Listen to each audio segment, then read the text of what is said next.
welcome to QI. Tonight we look through both telescope and microscope at the quite interesting world of little and large. Joining us tonight are the gigantic Phil Jupiters,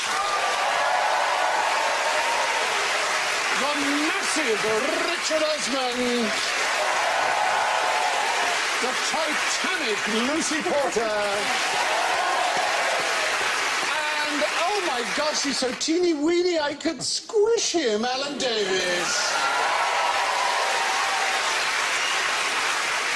Now, let's go large on your little buzzers. Phil goes.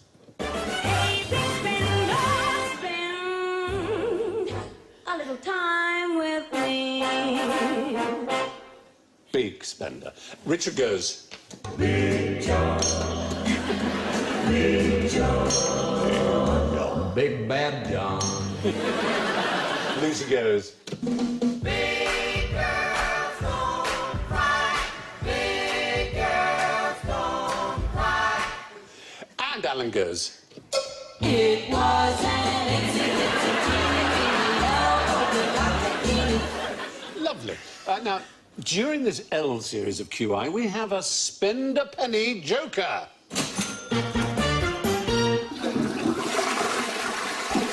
You should use it if you think one of the answers in today's show is of a lavatorial bent. So, what's the largest native land animal that you'll find all year round on Antarctica? I don't think there are any land animals on Antarctica. Humans? Human beings? Ooh! I did say... The line between clever and stupid is so thin. I did say native. Obviously, there are humans. I beg. Yeah, there are natives. It's the penguin, a big penguin. Ow! I mean, right, OK, so it's not that because I made the evil siren go off. Whales. A whale isn't a land animal. If the water melts really quickly, it is. I will give you a clue. You've already said penguin, but it's a flightless animal, but it's not a big mammal. Given that it is big and little and large, is it very wee? It is actually very small, although it's the largest. Is it krill?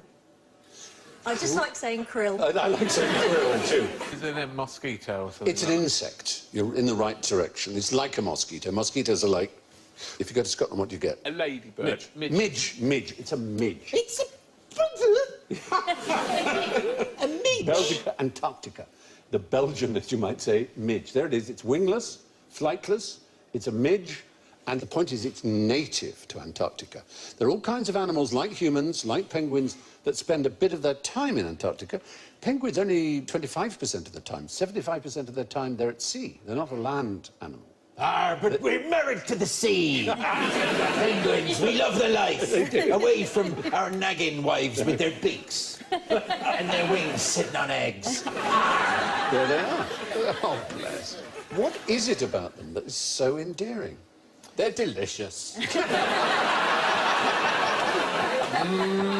That's good eating. Talking of humans not being native to Antarctica, there's a story the other day about the American scientist who's there and he decided to turn Tinder on. You know Tinder, the dating app. Oh, and yes. And he got a date with a woman in a tent 45 minutes away who was also... You're kidding me! That's hilarious. That'd be great if she came up and he went, nah, swipe No, right. swipe. Grinder, however, all penguin. Yeah. But if they were to mate, say, have a child, raise that child there, suddenly... That child would be endemic or native to Antarctica. Yeah, and by the time this goes out on Dave, everyone will be like... about the Tinder baby. Yeah, Tinder baby. You're right. I have to pull it in. They've got Wi-Fi, that's the best thing about that. Yeah, Wi-Fi on Antarctica. That's good going. Yeah, it The is penguins impressive. are all hooked up. They're all the same. Their version of Tinder is called Pick Up a Penguin. Very good. So, now, identify the world's biggest gas bag. Oh, Lord. John McCruick. It's a very good answer. An actual bag of actual gas. That would probably be the best way to go, without hinting too much. Presume something like the Hindenburg, an airship, an enormous airship. Perhaps. Well, kind of like an airship, yes, though, in fact, even bigger.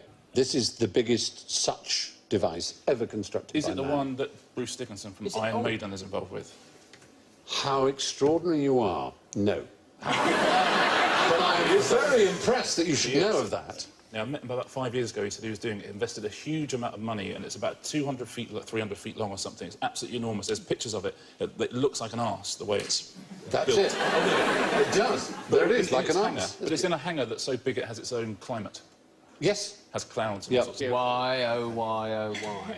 Did he do it? Well, because for commercial reasons. Yeah. It's like oh, to it replace... goes 100 miles per hour. Yeah, it's like properly quite impressive. Have they sorted out the whole, you know, Hindenburg No, fiery they death decided not element? to worry about it. It can carry 50 tons. It can stay in the air for 3.5 weeks. But the difference between that and the Hindenburg is, do you know? What It's not full of hydrogen, I Well, take that's it. it. The Hindenburg and the earlier airships are full of hydrogen, which is incredibly flammable. I mean, not just incredibly or intensely, but incredibly. Well, that's yeah, which is why it blew up. That's why it blew up, because it was incredibly flammable. What have I told you about reading Jabberwocky before you present it? Makes it incredibly dangerous. So, yes, that was a really good interruption. Is this as a it were. naturally occurring gas bag? No, it isn't. It is the biggest ever bag of gas created by humankind. Does it have a purpose? So it has a purpose other than storing the gas? It had a purpose in as much as it broke 3 records, which are better remembered than this record. What are the 3 records you might think of in terms of a balloon? Height, Yes. distance, Height, and number distance. of deaths. There were no deaths. There were no deaths in this case. Is it loudest pop? Not, Most excited child? who jumped out of a really high balloon? Oh, Felix the- Baumgartner. yeah. Felix Baumgartner is the right answer. This is the, yeah. So Felix Baumgartner, there he is. He fell from a greater height than anyone has ever fallen. Right. He achieved a greater speed than anyone has fallen, which made him the first man ever to what? Break the sound barrier. Break the sound barrier unaided. And it was the highest balloon ascent ever. Those are 3 records. The highest balloon ascent, biggest free fall. You know what else it was, Stephen? What's that? It was incredibly dangerous. But it was the largest balloon ever constructed. And let's have a look at how big it was. It was bigoted. Whoa. It was bigoted than the Statue of Liberty. It was more bigoted than the Statue of Liberty. What is the What is going on? Just get rid of this one, get another one in. Give me your paw, you're happening tired, and today? tell them to piss off. What they call it in Carry On World is the Statue of Diabolical Liberty. Anyway, it is gigantic. It's almost as tall as St Paul's Cathedral, but taller, as you can see, the Statue of Liberty by a few feet. But the comparison with the Hindenburg is interesting, which is one, you know the Hindenburg you mentioned, I think, didn't you? There's the Hindenburg. And the Hindenburg burst into flames catastrophically in New Jersey at the Lakehurst Naval Air Station. There it is. I mean, just awful. It was so sophisticated inside, incredible. That is sophisticated. Yeah, and they even had a cigarette lighter, although it was hydrogen, one of those flammable gases there. But it was chained. Cigarette, yes please. Cigarette to live What's that smell? dangerously. Can anyone smell gas? Don't be absurd. The cigarette lighter was chained to one place, so you could go up and light your cigarette. But everyone wore special shoes that didn't create friction and static electricity to create a spark that would set it off. But something went wrong. In the movie, it's supposedly sabotage. So there you are. What use is a blue whale at a birthday party? Alan, I'll give you a chance here. I love blue whales. It's not a blue, actually. We should have offered you a blue, but in fact, that is a hump. It's a humper. That's not real, that photo, is it? Oh, yeah. Yes, Alan's a diver. A blue whale at a birthday party. Well, they take up a lot of room. You need a big hall. Yeah. It's good. I think you're getting there. Yeah. That's good encouragement. Thanks, Richard. That's okay. I think it'd be fun for the kids to get inside, couldn't they? Play True. around. Bouncy castle? Bouncy arsehole, did you say? No. I didn't, but by all means. Oh, Bouncy Castle. Bouncy Castle. Oh, yeah, yeah, I see what you mean, yeah. Yeah, I'd like to hire a bouncy arsehole if I Oops. No, list things that you need for children's Well, parties. my I'm kids... thinking candles. Yeah, Candles is one. my kids love ambergris, so You're quite right, ambergris does come from the it'd be whale, a but... natural for a blue... right, cake. Parcel. Pass the parcel. Balloons. Yes! Balloons. Balloons. A big whale balloon. Whales filled Why with would a helium. blue whale be useful at a Because it children's can party? fill up, it's got the largest breath in the world. Yes! Because in one breath, a blue whale could inflate 1,250 balloons. OK, That's a spoilt child. I take that... I take that point, but I'm fairly sure it's never happened. But also, logistically, it would be almost impossible. Like, whales live to be very old as well, don't they? So I would like yes. one at my birthday party to make me feel both young and slim. Yes. Whales aren't particularly slim, though, Lucy. No, but I would next to a whale. Oh, I see, next to a whale. No, I'm sorry, I'm so I'm not asking stupid. for much of a compliment, No, Stephen. no, Just, you know. I do You're apologise. not going to be able to get next to the whale because he's in the balloon shed, pumping away.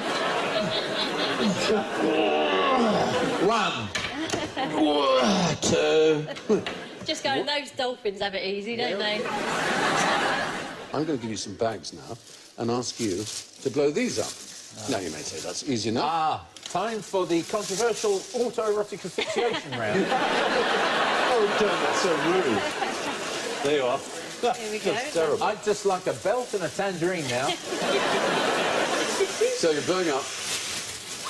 What you're doing is you're trying to blow... All right. Look, how clever she How is. did you do that? I'll show you here. It's called the Bernoulli effect. OK, watch this. One blow.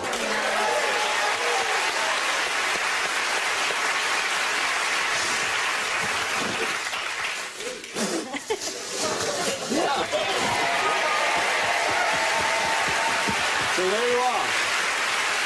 Just one blow from a distance, like that, which you did. So you get the points there, Lucy. That's very impressive. So put them away now.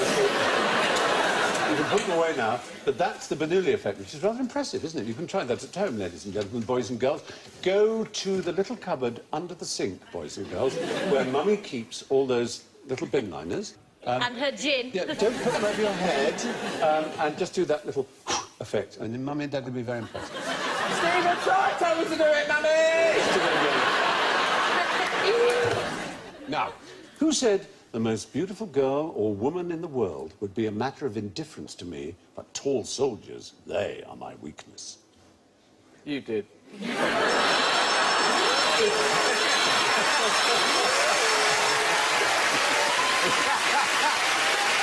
Oh, yes. Oh, yes. That was very pleasing. Was it someone who had a tall soldier pointing a gun at them at the time? You think so? This person was obsessed with tall soldiers, tall people generally. Was it my PA, Kelly? She would be. She is literally all she wants in the world, if you know anyone, is a ginger squaddy. That's all she wants. It's all she wants. But a tall ginger A tall squaddy. ginger squaddy, or failing that, a ginger roofer. So if you know anybody... All right, you heard it here Yeah. first. I do have I have an inkling about this, but I can't remember. It was a squadron Potsdam. Oh, brilliant. Absolutely right. Yeah, they were the Potsdam Giants. Yeah, absolutely right. It was King Friedrich Wilhelm the Fürst of Preuss, or Prussia, who was the father of Frederick the Great. And he became king in 1713, as you all know. And he was obsessed with tall soldiers. And he would kidnap them, he would recruit them, he would get them from any country that wanted to be in with Prussia, which was just growing as a power. He himself was only 5'5", so he wasn't very tall. But he just got them from all over the place. In fact, one of his tallest was a 7-foot Irishman called James Kirkland, who was the hero of the regiment of Potsdam Giants. And he paid fathers for tall sons. He paid tall women to have sex with tall men so they could have tall sons. He was... and if he He was... sounds like my kind of guy. if he was unhappy, he'd get 200 or 300 of his giants. No, don't finish this sentence. No.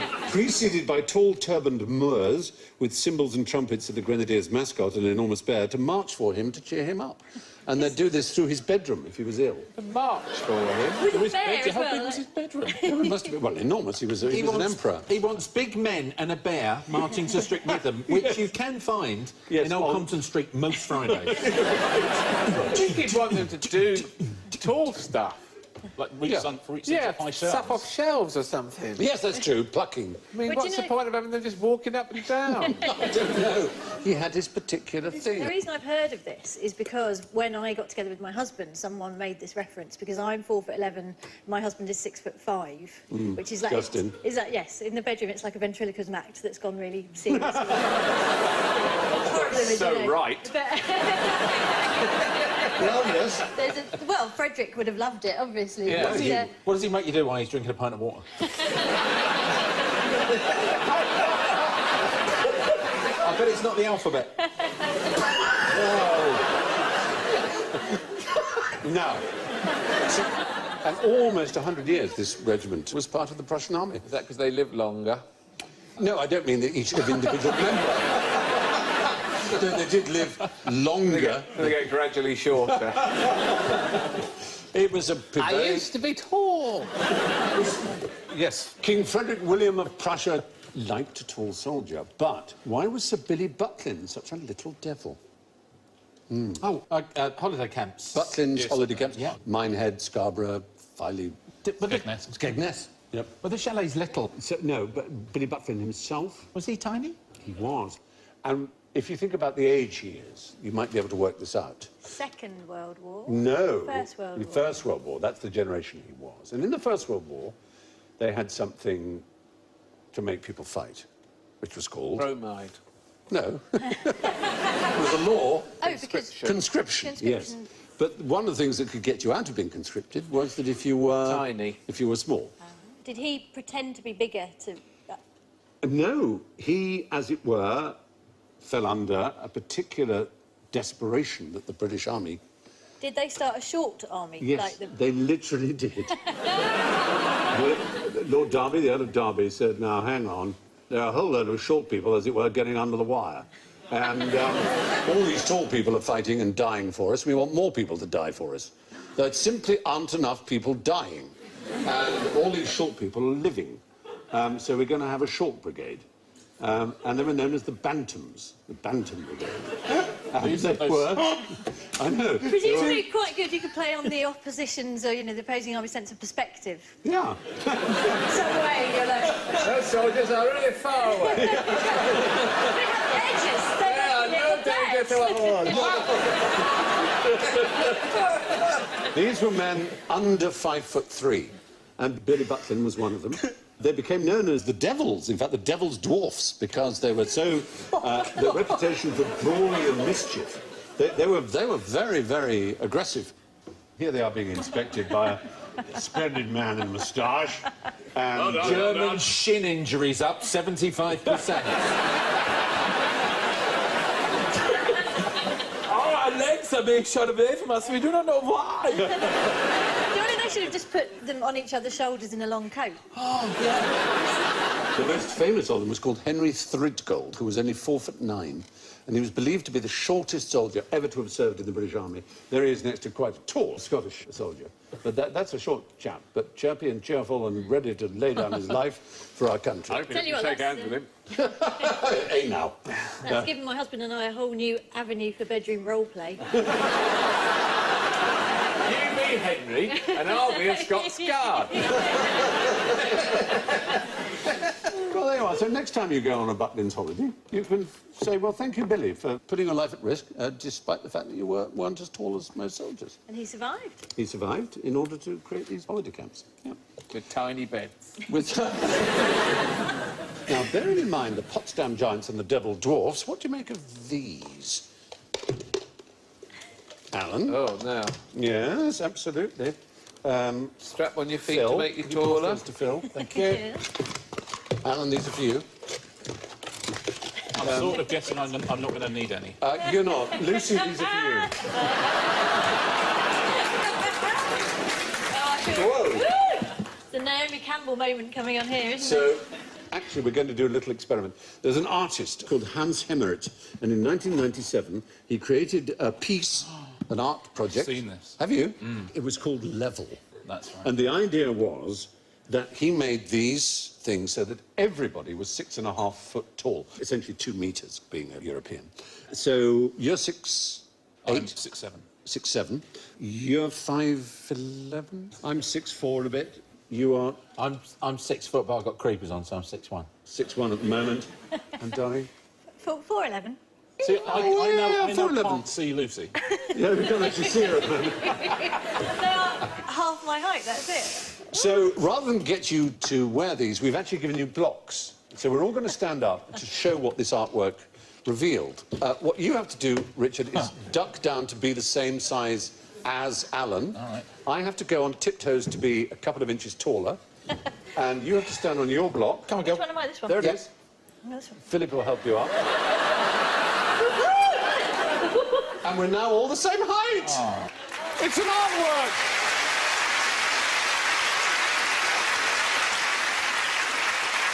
Isn't that astonishing? Have you seen what that's like, Lucy? This is the happiest I've ever been. You tire of it. He's so far from the desk when you want I to know, write right? something down. Well, when you want to put your tea up, you've got to go all the way down. It is hard with us because, you know, you have to move things onto higher shelves as children get older. I can't reach the cleaning fluids in my house now. I'm like a borrower. It's ridiculous. So, let's sit down. Careful now. Health and Careful. safety! The one thing when you are 6'7" or you're very tall is you endlessly get asked to be on police identity parades. Oh, that's exactly what will But happen. you do. Yeah, at least once Yeah. a week people say, yeah, 15 minutes, do you, sir? I think because they don't have a ready pool of people to do it. That's And a lot of bizarre. tall people commit crimes. Yes, they do. Oh, yeah. And we get I'm an away with example. it. See what it is. A lot of short people report crimes. Yeah. But you can He see... was huge!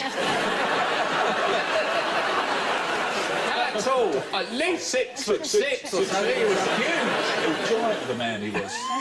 Anyway, the idea was an artwork called Levels, which was something to do with the idea that people from business and at meetings and everything else should all be the same size. Anyway, what are the gimps searching for? That's a Travelodge curtain. I love that you recognise it. That is... Anyway, that's the curtains. It's impossible to tell with the old zip done up. You don't know where the station is, do you? Is it an acronym? Ah. Great, giant Italian men posturing slowly. Great is right, great. Is the MP magnetic pulse? No, but I love the way you're thinking. All right. Is it searching for an extraterrestrial It life? is searching, but it's searching for something much for a closer to hero. home or indeed wider in the universe. Parking space. P.S. Parking space. It's a great something, and the S is a search. So it's a great something, something, something search. It's using computers. Michael Since Parkinson? 1996. Mum porn. It could have been a man porn, so that's not that difficult. But in 1996, from 1996 onwards, a lot of people have devoted the time of their computers to run a little program which helps search for something very rare and extraordinary, which mathematicians are Prime always... numbers. Prime numbers. Mathematicians... before you. You did. just got in there. I The think I great have maths internet Mersenne prime search. Yeah. A Mersenne prime number is a very particular kind of prime number. What is a prime number, if you can One just... that's divisible only by itself and 1. Is the right answer. So we start with 2, 3, 5, 7, 11, 13, 17, 19, They go into 23, numbers etc. with Yeah, exactly. thousands of digits, don't they? They found like a million digit Oh, prime, well, haven't they? 17 million. 17, way over 17 million digits. But the thing is, there's no system behind it. And great mathematicians like Erdos, the great Hungarian mathematicians, have always tried to find some system behind it. And to this day, computers are battling away, trying to find it. haystack, isn't it? So what's a Mersenne? A Mersenne prime is a very particular prime. It's 2 to the power n, i.e. 2 to the power anything. So 2 squared, 2 cubed, 2 to the power 4, 2 to the power 5, minus 1. So 2 squared is 4, minus 1 is 3. That's a Mersenne prime. 5 is not a Mersenne prime, but 2 cubed, which is the next power up, is 8, minus 1 is 7. That is a Mersenne prime. And the longest prime number as yet discovered, while I'm speaking, is 17,425,170 digits long. That's not the number itself, that's how many You're digits right it is. to oo. You're right to oo, and to some extent you're right to R. You'd be annoyed if your bill came to that in a restaurant. And that is a Mersenne prime, which is what's so fascinating about it. I'm excited now about maths in a way I've never been. Thank you. Good. Well, there you are. That's it. GIMPS is searching for ever bigger prime numbers. Now, back to the front. This is the Goliath. Where did the driver sit? We didn't have one. Is the right answer. Come on. Yes. Quite right.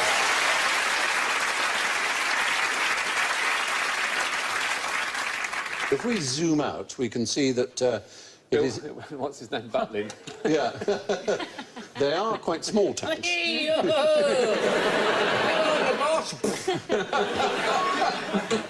It appears to have a Tommy there with his rifle slung. I say, sir, what on earth are these? I've no idea. Keep smiling. Well, you're right. They wouldn't know what they were. They just discovered them because they're not British. They are. In fact, it's the invention of The Hun. the Hun, the Bosch, Jerry. It's an automatic, or at least remote-controlled tank, which is actually a mine known as Goliath, and they contained a bomb, and you remote-controlledly drove it into an enemy territory and Do those soldiers Good know they contain bombs? I think they'd disarmed them by this time. OK, good. But in terms of miniature weapons of this kind, the Americans really beat the Germans in quite a disgusting way. Do you know the Davy Crockett? Is it going to be a miniature sub? It's worse than a miniature sub. It's a Oh, good. portable Is it launcher. a suicide bomber raccoon? It's a portable launcher to be Trained. mounted on a jeep. And what do you think it carried? Bubble gum. Bubble gum. Oh, A lavatory. I like the idea. It's good that you're thinking. No. It was worse. It was a small nuclear bomb. You could actually carry a small nuclear bomb. 75 pounds only. And in case you wanted to know what 75 pounds was, it's the same as an 11-year-old boy, 5 racing bicycles, 100 cans of beer, 300 apples, or 262,500 bees. That's like the worst ever conveyor belt on the Generations. So true. I'm glad you said that because I always wonder what things are in bees. My favourite unit. Over 250,000 bees. Yeah, there you are. 2,000 were deployed in Europe between 61 and 71 to deter the Soviet forces. The nuclear yield could be switched between 10 and 20 tons, which is a huge amount in terms of nuclear yield. And were these things used? No, fortunately. They also, the Special Forces, had something called the Special Atomic Demolition Munition, or SADM, rather bizarrely, which could be carried in a backpack. And these were backpack nukes. Oh, what? Yes, I know, it's weird, isn't it? On battlefronts ranging from Eastern Europe to Korea and Iran. Although small, each one of them was more powerful than the atomic bombs dropped on Nagasaki and Hiroshima. You would be like, Bagsy not carrying that one. Yeah. Not my... But lots of them were carried. Fortunately, none were used, as far as we know. This show's really changed since WikiLeaks. We've got so much more information at our hands. Thank you, Edward, again. It is astonishing, isn't it? It's amazing. As you say, a soldier carrying an atomic bomb with more power. He looks like he's just set his off and it's ticking. I think we've sort of put that together because we don't actually have a shot of one with... But that's a soldier with a backpack. What soldier? Anyway, what's the best way to get shit out of a tank? 2 in the front, 2 in the back. Fire it out the barrel? Throw it out the barrel is the right answer! Brilliant. Oh, yeah. That's a war you don't want to be in, isn't it? You could have waved your little Lou thing, because it is, of course, a lavatorial answer. Which the Russians used to do with T-34s. How did you know that? That's rather sick of you. Yeah. The T-34 is the bus from Twickenham to Kingston. And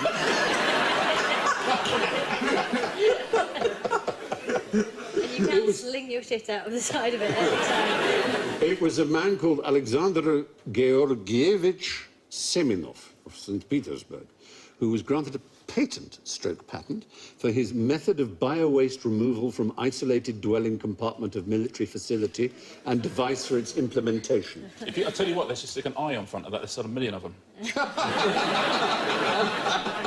In plain English, it got rid of a tank crew's excrement by firing it out of the barrel at the enemy. And he described it thus: the military psychological positive effect takes place. Comprehension of the facts of delivering and distribution on enemy equipment and uniform, as well as the opportunity of informing other soldiers and the enemy about it. In other words, covering the enemy with shit is good for morale because it's funny. I love the fact that that got like, way bigger. The idea of being hit with poo is much worse than the nuclear bomb. But it is, really, isn't it? It is, yeah, I go with it. The 20 seconds after you've been hit by that is worse than 20 seconds after you've been hit by a nuclear bomb. It's vaporised, exactly, or just what do you do with that? You vomit, it's horrible. Horrible, horrible, horrible. Beautiful story. It is a lovely story, and I'm happy to share it with you. Now, what did the chap on the left here have that was twice as big as the chap on the right? I don't know. Are these chaps inventors, Stephen? No. Is it to do with their beards? No, they're famous. They're both 19th century. Are they philosophers? One of them won a Nobel Prize, the other didn't. Oh, is it Nobel Prize cabinet?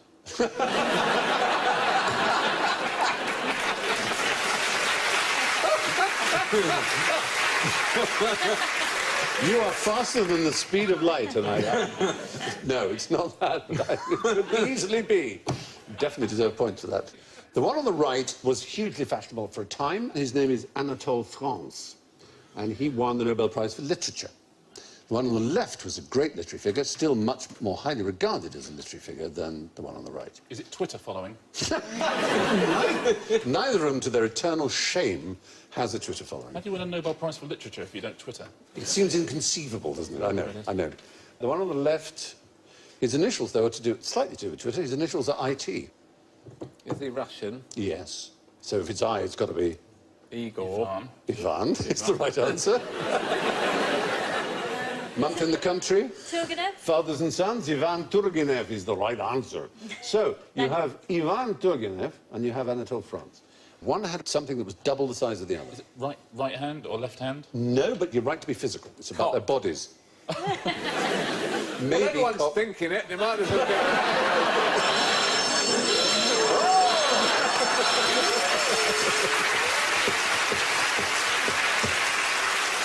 No. It's quite fun to sit here when the word penis just floats in.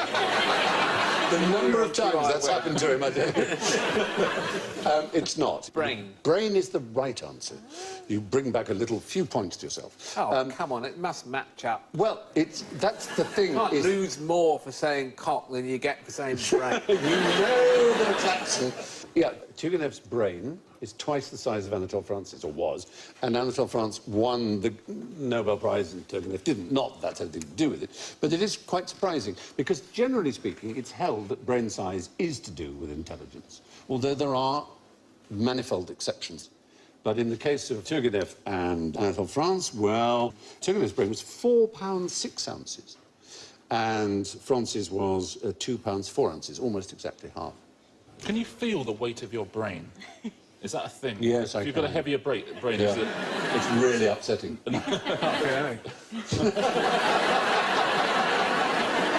Size isn't everything, it seems. However, just how small can you feel? Right. So is this your ability to feel tininess? It is, well spotted. A human hair's pretty small. Hairs are small, yeah. You can't feel that if it's resting on your hand, but if you put it between your finger, you can. Pollen. Can you feel pollen? Depends what you're feeling it with. Yes. Look, Yes. I'm doing this. Look, I'm You're doing this using like your I'm playing a tiny fingertips, violin. which are your best feely Okay, things. fingertips. So it's only in 2013 they started to do experiments, really, to try and find out. And they used a very, very, very, very, very, very, very, very, very, very smooth surface to try and get the friction. And it's absolutely extraordinary what they discovered. And that is that we can feel, with our fingers, something as small as 13 nanometers high, which is to say the size of a single molecule, which in itself would be 10 times smaller than a bacterium. Fortunately, we can't feel bacteria because that would drive us crazy, because they're everywhere. We used to do that game at parties where you had to feel molecules, but you had to wear a big pair of gardening gloves as well, which is impossible. But human fingers do this by sensing vibrations from the friction. And it is absolutely astonishing. And you can test it, because you can put something on a surface that's smooth and put these tiny things and say, stop when you feel it. How smooth is smooth? Yeah. Are we talking like Magic FM? Let's That's too smooth. Too smooth. Yeah. let's butter your back, Stephen, and get some molecules on there. So they could all feel. The research team created invisible wrinkles of 16 different heights. The smallest detectable ones were 7,000 times thinner than a sheet of paper. There you are. Makes you wonder, though, why we can never find the end of a roll of sellotape. Hey. How is that? Anyway, you'll be surprised just how small people feel sometimes. Now, fingers on buzzers, please, because it's time for general ignorance. Where is the second biggest film industry based? Nigeria. Oh, it's the right answer. Were you going to say that? Very impressive. And so, it is called, of course? Nollywood. Nollywood is the right answer. Absolutely right. Bollywood is the biggest. Nollywood is the second biggest. Nollywood was founded by Kenneth Nebue in 1992 when he brought in a huge number of VHS cassettes from Taiwan. And he figured that he could sell them better if he put something on them, because they were blank. So he quickly made a film which was called Living in Bondage. And it was about a man who achieves power and wealth by killing his wife. But she comes back to haunt him and destroys his happiness and sanity. And it sold 750,000 copies. So immediately people started to follow his bandwagon. And this extraordinary studio system, well, it's not really a studio system because it has so few facilities, but it's incredibly successful. They turn out 30 films a week. They churn them out. They really do. We once made a TV show in Nigeria, and we turned up, it was a quiz show, we turned up, there was a field, they built a studio, built everything inside it, we filmed it, they then dismantled the whole thing, and we all went home. Really? Yeah, for a 1.5-hour TV pilot. Was that Pointless Nigeria? It wasn't Pointless Nigeria. Wow, that's amazing. Now, which country's armed forces' official march is about a tramp by a pond being accosted by a farmer because he's stolen a sheep in his lunchbox? Australia? Oh, that's a shame. It's exactly like it because it is an exact translation of Waltzing Waltzing Matilda. But Waltzing Matilda is not an official march in Australia. But it is the official march of a country's military. Oh, I bet it's one of the African countries, isn't It's it? not, bizarrely. It's one of the Asian countries. No. It's like way deep down there in South America. No, but that's the right area, except not south. Caribbean, No. Central America, Not- Nicaragua, like Honduras type place. Panama, I want to say Panama. Belize. I'm going to say Belize. I'm going to say. If you get it when I've done 15, Belize, I'll Belize. know. El Salvador. Costa Rica, No, go big. Mexico. Mexico. Even bigger. America. The United States of America, amazingly. Get out The of 1st Marine, yeah, the 1st Marine Division, there they are. They All have... soldiers. Yeah, the 1st I Marine... love you. March to me. I know she's just like, oh. She's come out the wrong door. That's my PA, Kelly. Hats off. Yeah, the 1st Marine Division used Waltzing Matilda because of their relationship with the Australian Army in World War II. But there's no Australian military force that uses it officially. Of course, they can play what they like. They were there's trying to have it as their national anthem, weren't they? But it was outvoted, I think, by Advance Australia Fair. Advance Australia Fair, which is one of the official marches, the other being God Save the Queen. And there's also the British Royal Tank Regiment's Slow March. So the fact is, if you hear Waltzing Matilda coming at you in an official capacity, it's Americans attacking you, not Aussies. Or our own chaps, but very slowly. When a chicken lays an egg, which end comes out first? Oh, God, I'm not answering. The big end. Yes! Oh, shut up! I was going to say that!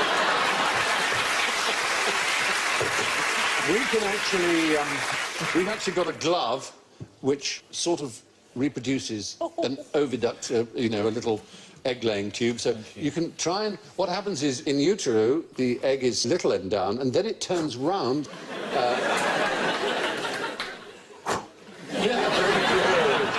I'm going to start campaigning for epidurals for chickens. There you are. You can let the big end out. Can you? Oh. Oh, are these hard no, boiled? this is Because so this is- sore. Oh, I there you made are. one. Oh, yes, you can. Oh, dear. It is a rubber egg, as you've been... That's why you're not a hen gynecologist. You should have... Have you got a real egg down there? I've got a real egg in a cup. Now, be careful with the real egg. Put it over the Why, cup. are they fragile, Stephen? Well, no. They're not fragile, Alan. And if you obey this picture, put the egg in your hand like this and squeeze as hard as you like. You shouldn't be able to break it. Yeah. What have I got to do? Squeeze. As hard as you can to break it. But you can't, can you? No. Very, very strong. And that's the thing, eggs aren't very... You can try that at home, ladies and gentlemen. If any of you had done it, I would have married you, goddammit. How do they stamp them, Stephen? Well, they've got a little thing inside their little hand. A little printing event that goes on just as it comes out, giving its best before date. Yeah. The cartridges to refill a chicken are really prohibitively expensive. Well, yes, you've rather revealed my Meanwhile, on the chicken farm, Barnes Wallace. And so, having spent a little time having it large with you all, it's time to look at the scores. Well, it's extraordinary, it's wonderful, it's terrific, and it's marvellous, because in first place, by quite a margin, that's to say by QI standards, it's Lucy Porter with 8 points! In second place, 5 behind, with +3, is Phil Jupiters. And surprising, given the depth and breadth of his knowledge, with -16 in third place is Richard Osman. But bringing up his all too familiar rear with -27 is Alan Davis.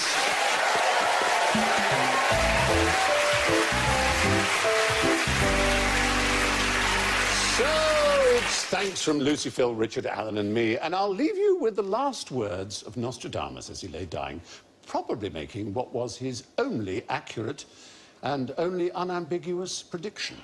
Tomorrow, I shall no longer be here. Good night.